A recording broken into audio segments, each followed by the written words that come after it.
पतिव्रते जैसा व्रतार प्रमाण आम्हा नारायण तैसा परी सर्व भावे लोभ्या आवडे हे धन आम्हा नारायण तैसा परी तुका म्हणे झाले एकविध मन विठ्ठला वाचुनी नेने काही सर्व भावे लोभ्या आवडे हे मन आम्हा नारायण तैसा परी. प्रस्तुत सेवेसाठी घेतलेला अभंग जगद्गुरु जगदवंदनीय असे असलेले तुकोबराय यांचा हा सरळ सोप्या भाषेत असलेला 3 चरणाचा अभंग आहे. आणि या अभंगामध्ये महाराज मनुष्य देहात आलेल्या जीवाला विठ्ठलाचं महत्व सांगतात, विठ्ठलाच्या नामाचं महत्व सांगतात. आणि अभंगाचा सुरुवात करण्या अगोदर थोडासा परिचय देणं आवश्यक आहे. विठ्ठल विठ्ठल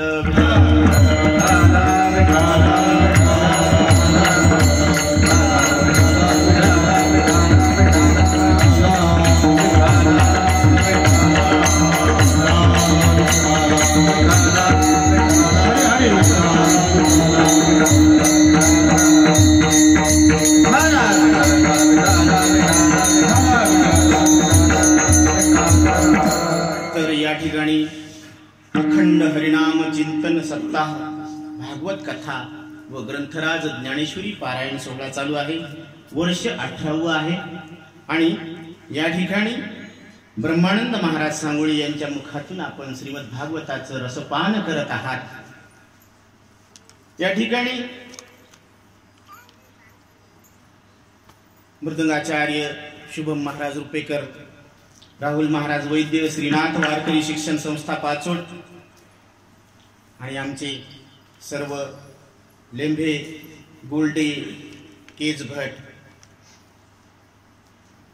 आणि पद्मुले हे सगळे जे इथं जीव ओतून काम करायला लागले, तर हे कशासाठी करायला लागले?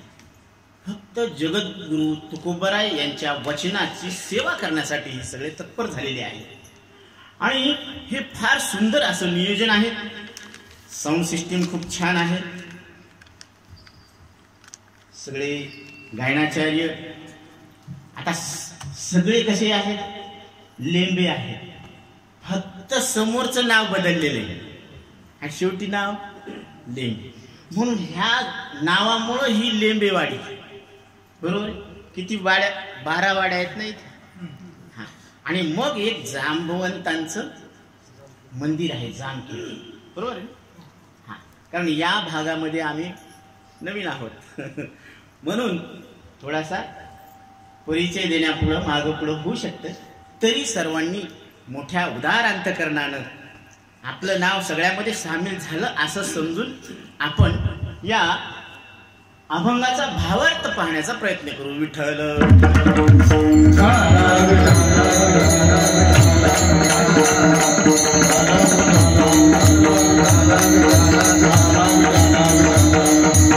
जगद्गुरु तुकोबराय, जगदवंदनीय तुकोबराय, काळाला जिंकणारे तुकोबराय. कारण काळाला कोणी जिंकलेलं आहे? आतापर्यंत काळाला कोणी जिंकलेलं नाही आणि काळाला जिंकण्याची कला सुद्धा सांगू शकत नाही. परंतु आमचे जगद्गुरु तुकोबराय यांनी काळाला जिंकण्याची कला सांगितली, काळाला जिंकलेला आहे. कारण तुकाराम या शब्दामध्ये अशी ताकद आहे. तुकाराम तुकाराम नाम घेता कापे यम, तुकाराम तुकाराम नाम घेता कापे यम, नाम घेता कापे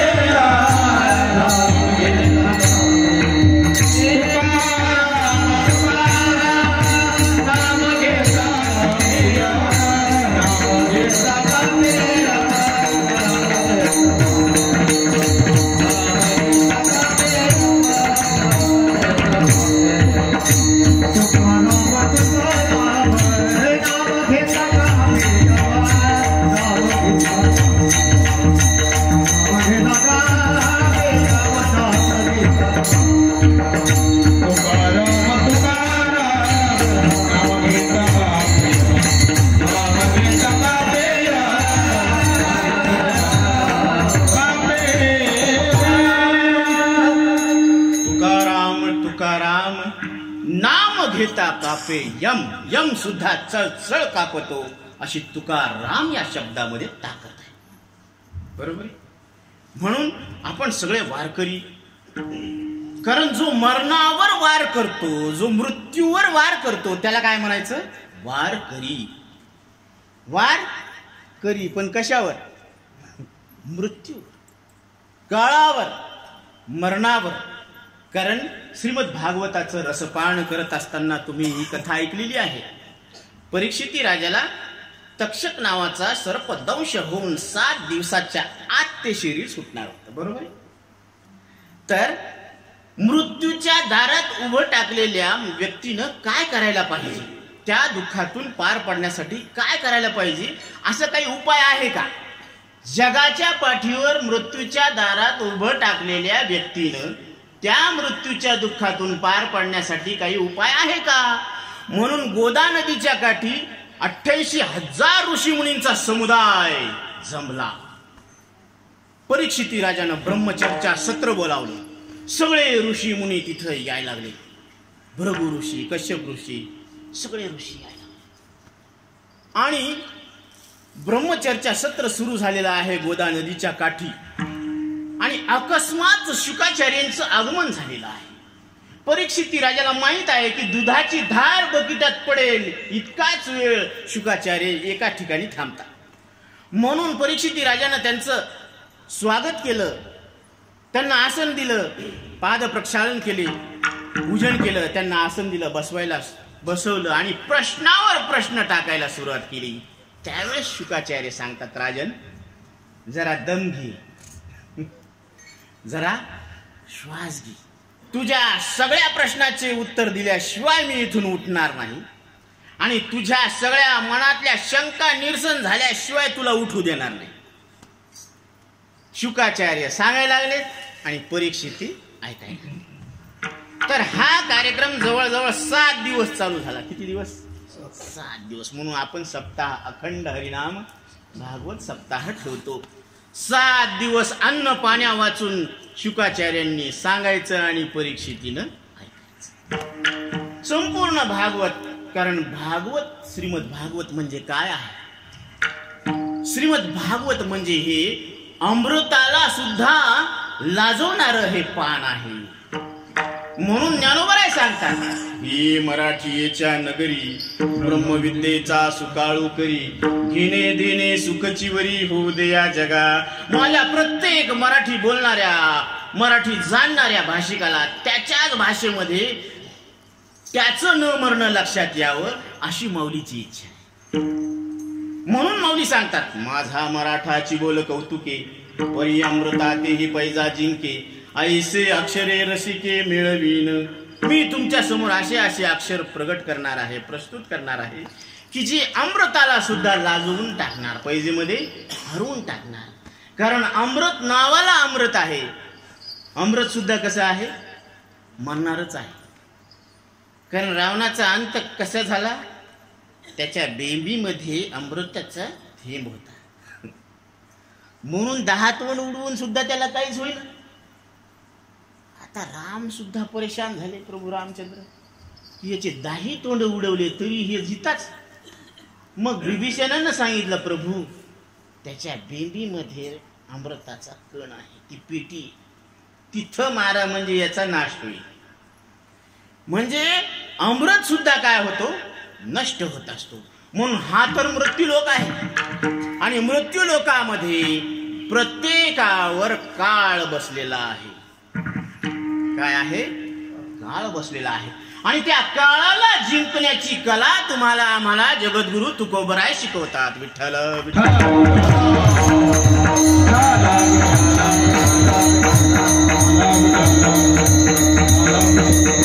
म्हणून जगद्गुरु तुकोबराय सांगतात, पतिव्रते जैसा भ्रतार प्रमाण, आम्हा नारायण तैसा परी. फार सोपा अभंग आहे.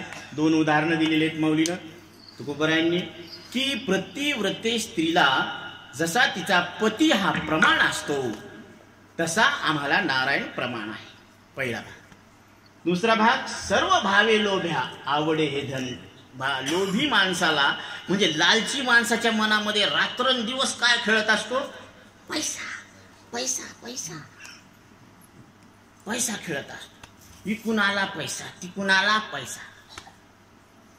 देने को तैयार नहीं, लेने से इनकार नहीं. इस दुनिया में कौन है ऐसा जो पैसों का यार नहीं. सगळ्यालाच पैसा आवडतो ना, म्हणून सगळ्याला पैसा आवडतो. मग पैसा कमवावा, पण किती कमवावा, किती कमवावा. जोडोनिया धन उत्तम व्यवहार, जोडोनिया धन उत्तम व्यवहार, जोडोनिया धन उत्तम व्यवहार, जोडोनिया धन उत्तम व्यवहार. उदास विचारे वेदवरे, उदास विचारे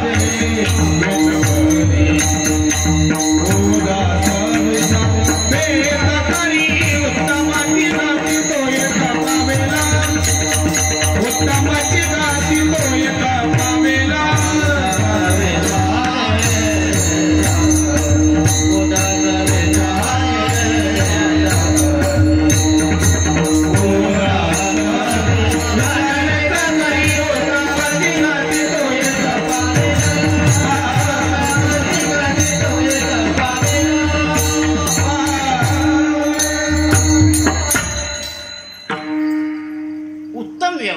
उदास विचारे हेच करी. जोडूनिया धन, पैसा कमवा, परंतु उत्तम व्यवहार. उत्तम व्यवहार कशाला म्हणतात की ज्याच्यामध्ये, ज्या व्यवहारामध्ये घेणारा आणि देणारा, लक्ष देऊ नये का, घेणारा आणि देणारा दोघही आनंदित व्हायला पाहिजे, तर तो व्यवहार कसा झाला, उत्तम झाला. आता हेच वाक्य तुम्ही शेवटपर्यंत ध्यानात ठेवायचं की देणारा आणि घेणारा दोघही काय व्हायला पाहिजे, आनंदित व्हायला पाहिजे. देणारा देऊन आणि घेणारा घेऊन आनंदित व्हायला पाहिजे. या व्यवहाराला उत्तम व्यवहार म्हणतात. बरोबर आहे. आता दुसरं उदाहरण दिलेलं आहे की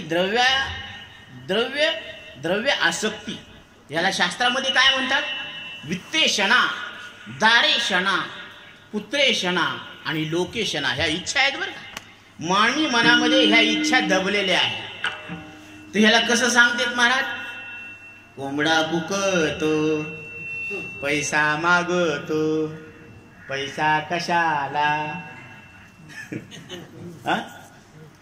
घर बांधायला, घर कशाला, लग्न करायला, घर कशाला, बायको करायला, बायको कशाला, पोर व्हायला, पोर कशाला, बाबा म्हणायला, आणि बाबा कशाला, चावडीवर बसायला. म्हणजे दारेषणा, वित्तेषणा, पुत्रेषणा ह्या इच्छा आहेत. शास्त्रामध्ये याचं वर्णन केलेलं आहे. आणि अजून एक लक्षात घ्या बरं का, जर मानवी देहामध्ये त्या जीवाची जर वासना पूर्ण झाली नाही आणि तसाच मानव देहा जर आयुष्य संपलं की मग वासनेमुळे त्याला परत जन्माला घ्यावं लागतं. जन्म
वासनेमुळे जन्म घेणे लागे, वासनेच्या संगे तेची झाले अंगे हरिरूप. तीच वासना काय झाली, हरिरूप झाली. कारण हे मन म्हणजे हे 184 ला घालणार बीज आहे, बीज. म्हणून शास्त्रामध्ये किती सांगितलेले? 4 देह सांगितलेले. स्थूल देह मांसमय आहे, अन्नमय आहे. सूक्ष्म देह हा 17 तत्वाचा आहे. 5 ज्ञानेंद्रिय, 5 कर्मेंद्रिय, 5 प्राण, 1 मन, बुद्धी. हे किती झाले? 17 तत्व आहे. आणि ह्या दोन्हीचं कारण अज्ञान, आत्मस्वरूपाचं अज्ञान, याला कारण देह म्हणतात शास्त्रामध्ये. आणि ह्या अज्ञानाचं निवारण करणारं ज्ञान. म्हणून नासावे अज्ञान, इतुके करी कृपादान. हे अज्ञान निवृत्त करण्यासाठी तुम्ही काय करा? माझ्यावर कृपेचं दान करा, तुम्ही कृपा करा. म्हणून हे जसं हे म्हणून जीवावर विघ्न पडलेले आहे. कशाचं? अज्ञानाचं, मायेचं. माया विघ्ने भ्रमला खरे, माया विघ्ने भ्रमला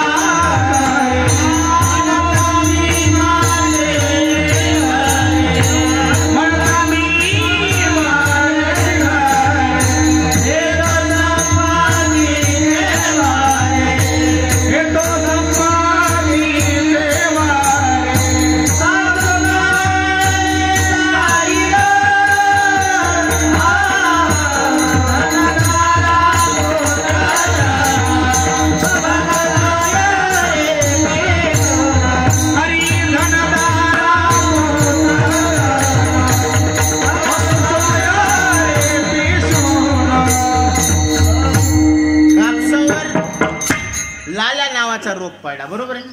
इथून पडलं म्हणले, कापसावर काय पडलं? लाल्या. आणि आता बोंडाळी पडली का नाही? मग असं कापसावर विघ्न पडलं, तसं जीवावर बी विघ्न पडलेलं. म्हणजे जीवावर म्हणजे कोणावर? तुमच्या आमच्यावर. कशाचं विघ्न पडलं? हे देव असलेला का म्हणून कळलं. तुका म्हणे कैसे आंधळे हे जन, गेले विसरून खऱ्या देवा. हे खऱ्या देवाला विसरले आणि दुसऱ्या देवाच्या नादी लागली.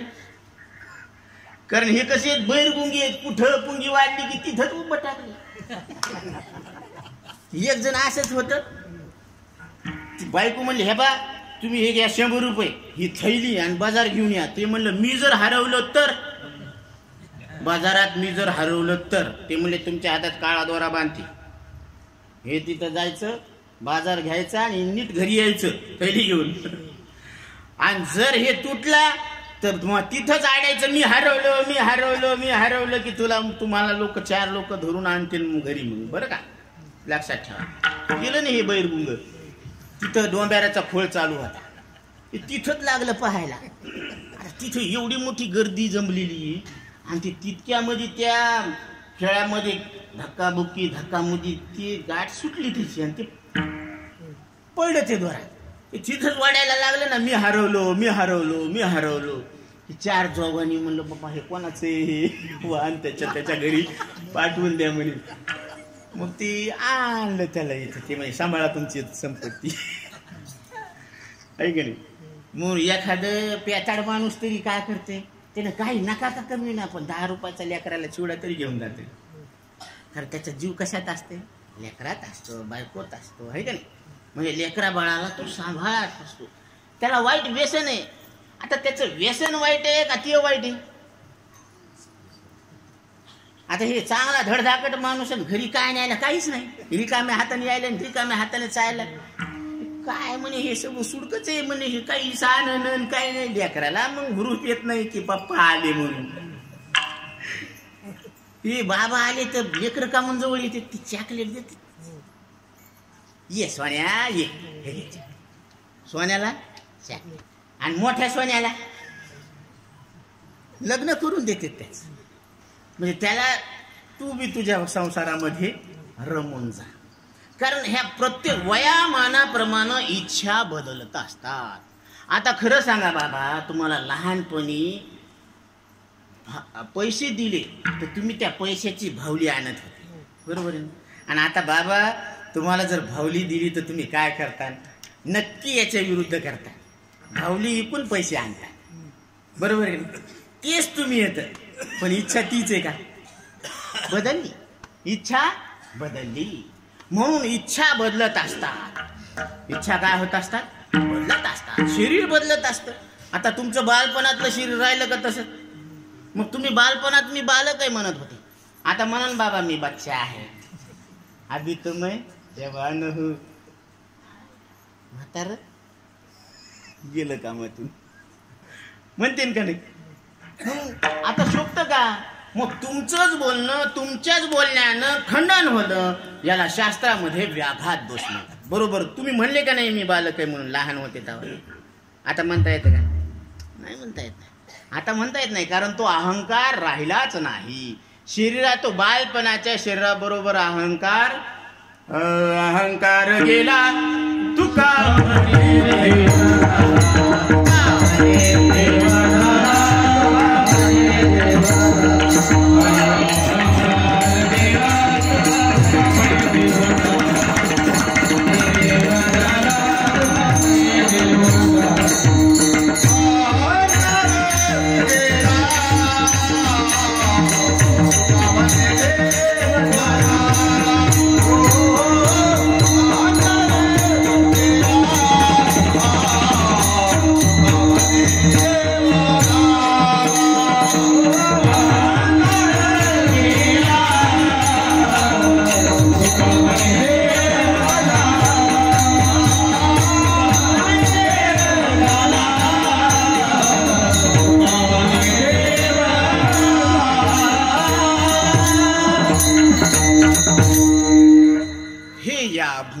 भावार्थ आहे.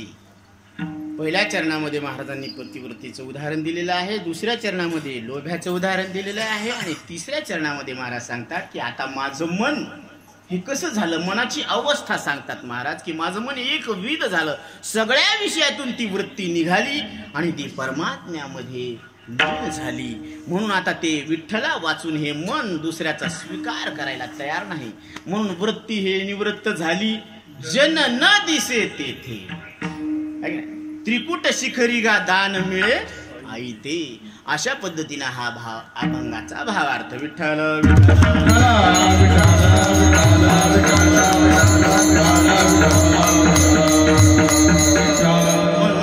पतिव्रते जैसा व्रतार प्रमाण.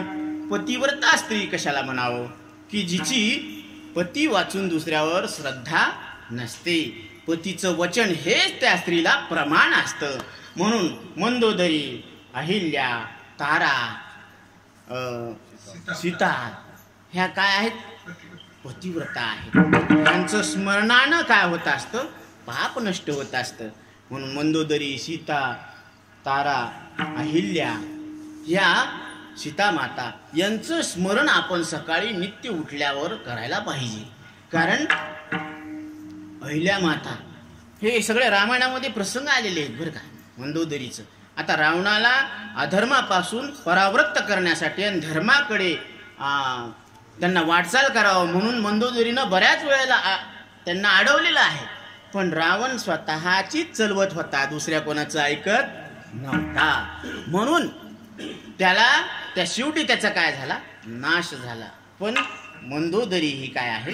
पतिव्रता आहे. आता सुमित्रा रामायणामध्ये असा प्रसंग आहे. पहा आता पतिव्रता स्त्रीची शक्ती काय असते की ज्यावेळेस लक्ष्मणाला शक्ती लागली आणि हनुमंतराय ती संजीवनी बुट्टी घेऊन यायला निघाली आणि ती संजीवनी बुट्टी आता लक्षात येईना म्हणून त्यांनी अख्खा पर्वतच उचलून आणला का आता परकीयांचं आक्रमण व्हायलं का काय म्हणून सेवकाकडून निरोप मिळाला म्हणून भरताना बाण मारला. बाण मारता क्षणीच ती हनुमंतराय तसेच खाली पडले आणि त्यांच्या मुखातून श्रीराम श्रीराम श्रीराम असा ध्वनी निघू लागला. तर ते म्हणले की श्रीरामाचं स्मरण कोण काय? जवळ जाऊन पाहिलं तर ते म्हणले अरे हे तर राम भक्त दिसायला लागले. मग त्याला उठून बसवलं, त्यांनी सगळी हकीकत सांगितली. आता इकडं म्हणालेत की सूर्योदय झाल्यावर जर लक्ष्मण उठला नाही तर आता सगळे ही वार्ता पाहून आता वाऱ्यासारखी फिरली ना वार्ता की लक्ष्मणाला शक्ती लागली. आता लक्ष्मण उठणार नाही म्हणून असं सगळं ऐकून सगळे हळहळ करायला रडायला लागलेत. पण सुमित्राला मात्र डोळ्यात पाणीच येईन. आता आता वशिष्ठ ऋषी म्हणाले की सगळेजण रडायला लागलेत. ही ऐकून तू का रडन? ती म्हणे मी रामायण वाचलेले आणि रामायणामध्ये असं लक्ष्मण उठलाच नाही असा म्हणून असा उल्लेखच नाही. लक्ष्मण मेला असा उल्लेख आहे का? नाही. म्हणून मी निश्चिंत आहे, कारण माझी संत वचनावर काय आहे? विश्वास आहे. ते म्हणले तरी पण जर हनुमंत जर संजीवनी बुटी घेऊन सूर्योदयाच्या पूर्वी जर गेला नाही तिथं तर शक्यता कमी आहे. तर सुमित्रा त्यावेळेस सांगते की मी सूर्यालाच उगू देणार नाही. या बात ही ताकद पतिव्रता स्त्रीची आहे. सूर्याला उगूच देणार नाही, त्याला तिथंच थांबवायला लावणार. ही ताकद आहे बरं. कारण हीच ताकद जर आजमायची असेल तर यमराजाच्या मुखातून तिनं आपल्या पतीचे प्राण वाचून आणले. ही ताकद आहे. आणि एक पतिव्रता या देहात नांदत आहे बरं का. एक पतिव्रता या देहामध्ये आहे. मधल्या आळीला एक बायको फिरे, मधल्या आळीला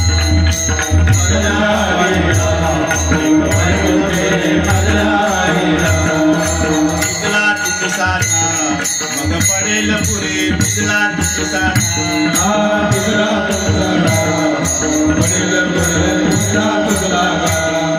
नाहीतरी पाटलो बा तिची पळतील गुरे. हरी काहीतरी पाटलो बा तुझी पळतील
मधल्या आळीला एक बायको फिरे, मधल्या आळीला. ही मधली आळी कोणती? ज्ञानोबा नाही सांगतात. सती साध्वी नागविली, माया मांगी श्रृंगारिली. बरोबर बाबा? सती साध्वी नागविली, माया मांगी श्रृंगारिली. संत वृंदे विटाळवळे हिच्या पली. म्हणजे हिच्या नादी लागून जी सती सावित्री होती तिला घराबाहेर काढलं आणि जी माया मांगी श्रृंगारिली आणि बाहेरचीला घरात आणून बसविलं. कुणी? या पठ्यानं, या पाटलानं. मधल्या आळीला एक बायको फिरे, मधल्या आळीला. ही मधली आळी कोणती? काही जरी नाही लक्षात राहिले ना, एवढंच लक्षात ठेवा. उंच देवाचे चरण तेथे झाले अधिष्ठान. उंच देवाचं चरण आहे म्हणून वरल्या आळीला जागे राहा. वरल्या आळी महारणीने दिली आरोळी. तुकोबर आहे तुमच्या आमच्यासाठी महारणीचं सोंग घेऊन आलेली. महारणीने दिली आरोळी, जागे राहा वरल्या आळी. हे खालच्याच आळीला जागे. खालची आळी कोणती आहे? ध्यानात घ्या बरं का, फार महत्वाची पॉइंट आहे. कारण आपल्याला जास्त पसार नाही करायचं, शॉर्ट बट स्वीट करायचं करे. ते म्हणतात ना, सकाळी सुपारी फोडायची आणि लगेच काय करायचं? गेटकिन. समजलं ना? बरोबर आहे. खंडेरायाच्या लग्नानं बानू नवरी नटली, नवरी नटली वय सुपारी नवरी नटली सुपारी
सुपारी फुटली याचा अर्थ लग्न झालं. गेटकिन तसं आपल्याला गेटकिन करायचं. कोणतं? तुका म्हणे मुक्ती परिनिली नोवरी. प्रत्येक शब्द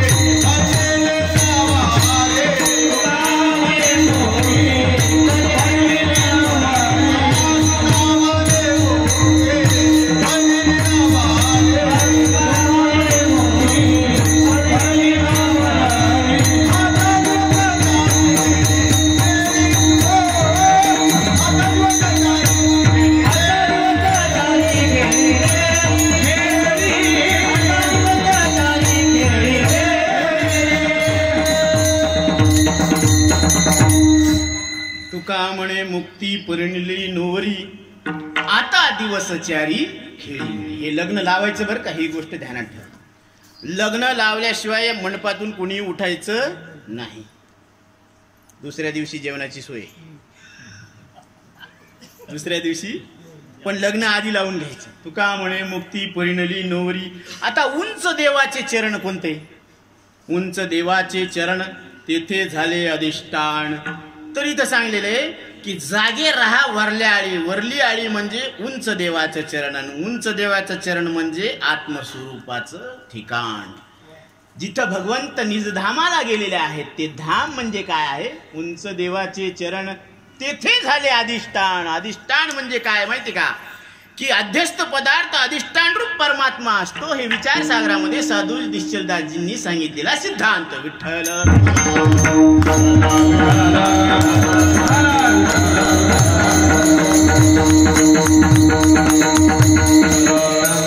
म्हणून उंच देवाचे चरण वरल्या आळीला म्हणजे तुम्ही आत्मस्वरूपावर जाग राहा. उठा जागे वारे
जागे भारे. आता आता म्हणजे कधी? आता म्हणजे कधी? पाला आल्यावर, पख आल्यावर, शेपूट आल्यावर कळायला का मी काय म्हणालो? जरा असं खाजवा की काय डोकं हो. उठा जागे व्हारे आता. आता म्हणजे कधी? पखा आल्यावर का? शेपूट आल्यावर का? पाला आल्यावर का? मग कधी? आत्ता इथं प्राप्त्य वरांना बोधक त्यक्तो उत्तिष्ठ परम तपहा. शास्त्र सांगतं, श्रुती सांगते की तू आत्ता काय कर, तू आपल्या स्वरूपावर जागव. त्यक्तो उत्तिष्ठ परम तपा. अर्जुना उठ आणि जागा हो, युद्धाला सज्ज हो. क्षुद्रम हृदय दौर्बल्यम त्यक्तो उत्तिष्ठ परम तपा. हे हृदयाचे ढिलेपण इथं निकयासी हेची कारण. हिंद केसरी भारत सरकारनं ज्याला हिंद केसरी किताब दिलेला आहे त्या पहिलवानाचं लेकरू जर कंबर हलवत जर फिरू लागलं आणि ते पाहून ते डोक्याला हाणून घेईन हे झाल्या मेलं असतं तर बरं झालं असतं. हे असं जित्राप कशाला आलं नाही? काय का लक्षात? जर ते कंबर हलवत चलू लागलं तर ते म्हणान का नाही असं? तसं ईश्वरानं आपल्याला शस्त्र आणि शी पाठवलेले आणि कशासाठी पाठवलेले? मरणाला जिंकण्यासाठी पाठवलेले. जिंकावा संसार येणे नावे तो शूर. म्हणून ही कला जो तुकोबराय तुम्हाला आम्हाला शिकवतात आणि आपल्याला 2 मिनिटात ही कला शिकायची. जगा काळ खाय आम्ही माझा